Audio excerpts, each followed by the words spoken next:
For a young man with nothing to my name, the opportunity was everything. To live forever, never aging, never advancing from my peak physical state. Over a long enough timeline, I could finally be something. So I went looking. I followed hunches. I knocked on doors. I kept my nose to the ground and checked on every rumor I could find. Missing bodies here, urban legends there. Eventually, it led me to him. A real-life vampire. I want what you have, I begged him. Make me what you are. He was hesitant at first. What to me seemed a gift was to him a condemnation. But there's only so much desperation a man can see before he has pity. Eventually, he gave in. The beginning will be rough, he told me. As your body changes, you'll feel more ill than you've ever felt. Eventually, the new cravings will settle in. Your body can't consume normal food, so you'll have to get creative.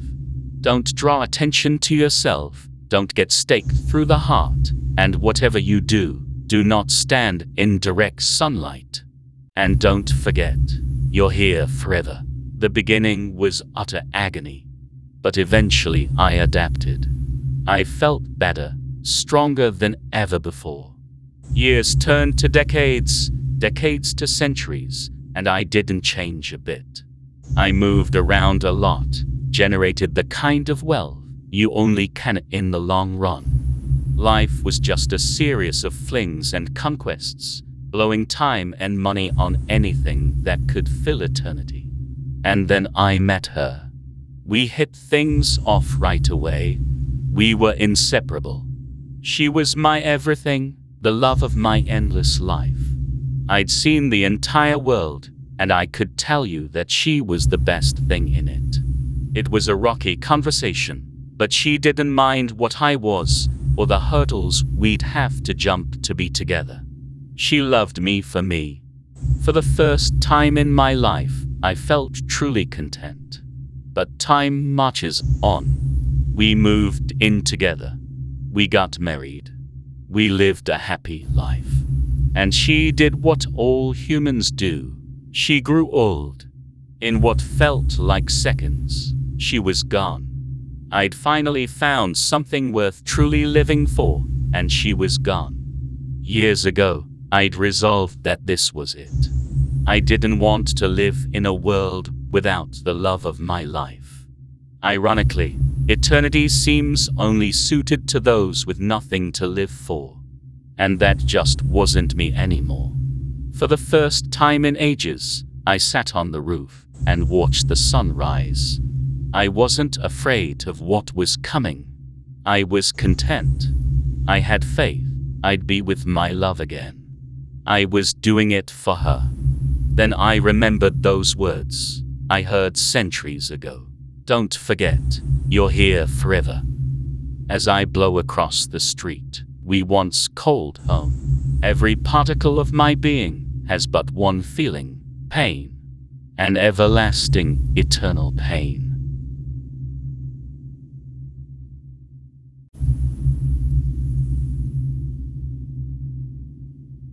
So I have been with my girlfriend Chloe for the last 2 years. We are in a really happy relationship, and I have even considered marrying her in the near future.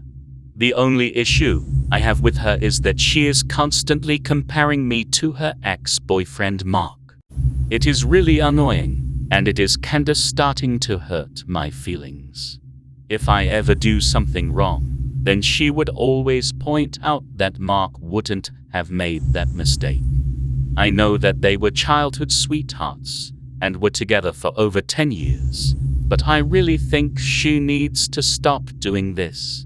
She always gives me the silent treatment afterwards when I ask her to stop, which always make me feel like I did something wrong. It has really started to get on my nerves, so I decided to organize a meeting between the three of us and make her choose which of us she wants. I knew she would be home late on Sunday evening, So I decided that was the perfect day for the meeting. Me and Mark were sitting at the kitchen table when she walked in. I could see the look of shock on her face when she saw him. She fainted to the ground, and I knew that she wanted Mark. I decided I would stand aside and let them be together. I placed Mark's rotting corpse back into his grave and then carefully lowered Chloe on top of him before closing the coffin. I started throwing the dirt on top of the grave so that no one would ever know it was disturbed. I could hear Chloe's screams of what I assume were joy as she was finally reunited with the love of her life. I felt horrible that we were breaking up, but didn't want to stand in the way of true love.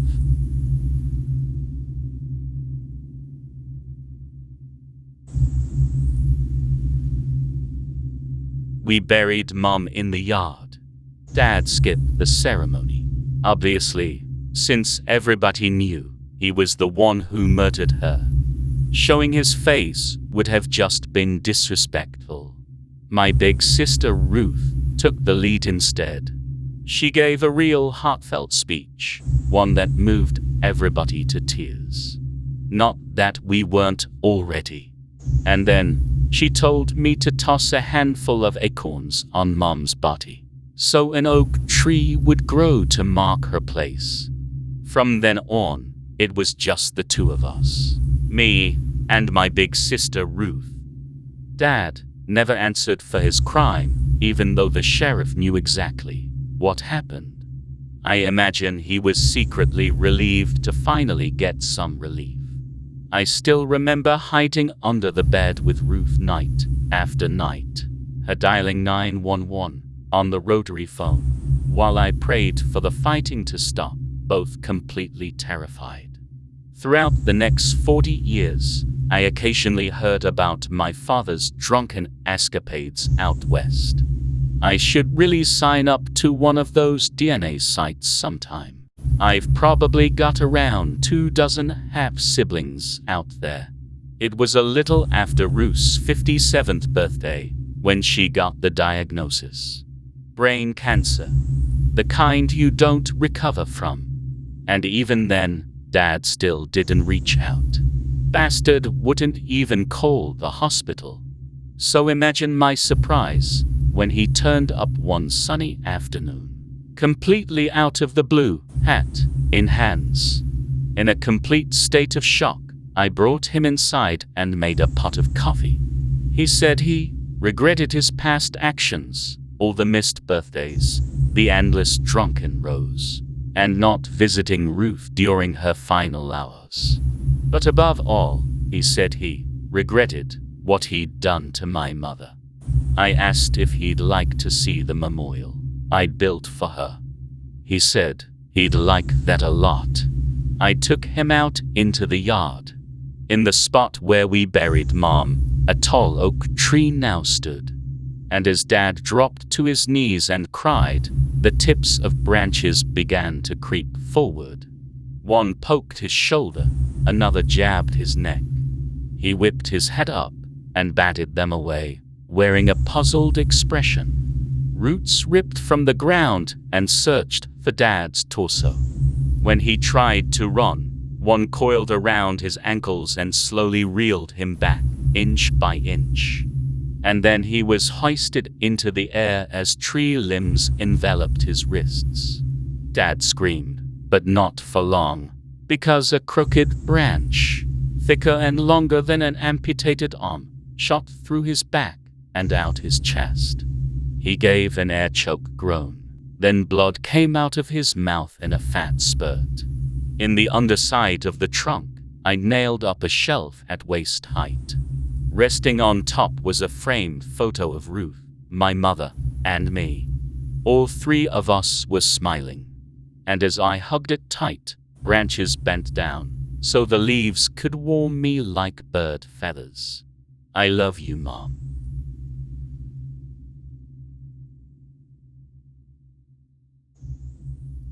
Please subscribe, or the toxic skull will come for you.